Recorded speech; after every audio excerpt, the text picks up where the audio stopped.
จากสี่กันยามาเห็นไอ้หนุ่มวิโกมาหาเจ้าแต่กลางวินน้ำตาไหลกระเด็น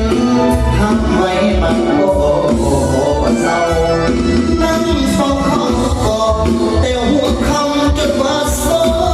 เย็นเพื่อใจเย็นให้เด่นเด่นลงปุยปุยก่อนอยู่กับเขานิ้วก้อยเจ้าบอกเคยก็สอนเตียนคอมาให้ถึงก่อนเพื่อทางมาต่อไปนอนข้างคืนเดือนไทย